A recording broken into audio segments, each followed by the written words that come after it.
Bonjour à tous. Au programme de cette nouvelle revue de presse, le système français de retraite est en meilleure posture qu'annoncé en juin, la Cour de cassation autorise les produits structurés dans l'assurance vie et le prélèvement à la source sera bien appliqué à partir de 2019.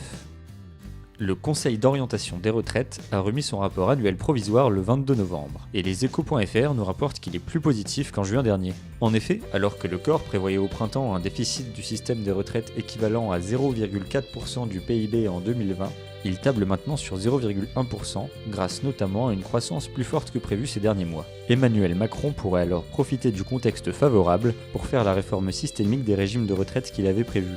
La fenêtre sera tout de même étroite puisque le déficit devrait retomber à 0,3% dès 2022, explique la GFI. Pour ce qui est du plus long terme, cela dépendra de la croissance. Au-dessus de 1,5% de croissance, l'équilibre serait atteint d'ici 2040. Mais en dessous, le système de retraite resterait durablement en besoin de financement selon le rapport.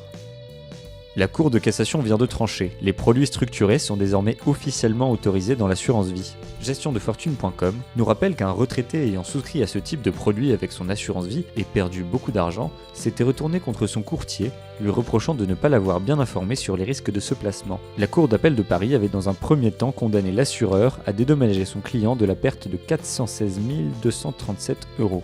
La Cour de cassation a finalement donné raison à l'assureur, décision hautement importante quand on sait que les produits qui auraient pu être remis en question pèsent 43 milliards d'euros selon la Fédération française de l'assurance. Capital.fr rapporte les propos de l'avocate du plaignant qui ne compte pas s'arrêter là et veut renvoyer la question devant la Cour d'appel de Paris. Selon elle, les produits structurés captent l'épargne de nombreux particuliers, l'empêchant de financer l'économie réelle, au contraire de la volonté du gouvernement Macron.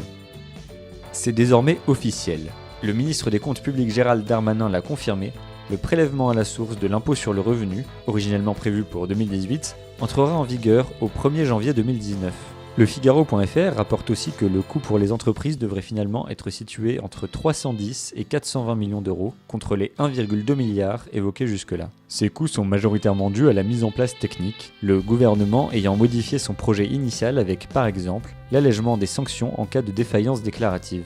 Le Revenu.com nous rappelle que l'entrée en vigueur en 2019 implique aussi un décalage de l'année blanche d'un an. Les contribuables pensant qu'elle serait cette année ont donc jusqu'au 31 décembre s'ils veulent bénéficier de déductions d'impôts au titre de l'épargne retraite. Pour les travailleurs non salariés, les cotisations versées sur un contrat de retraite Madelin seront déductibles des revenus jusqu'à 72 572 € et pour ceux disposant d'un plan d'épargne retraite populaire, les versements sont déductibles dans la limite des 30 893 €.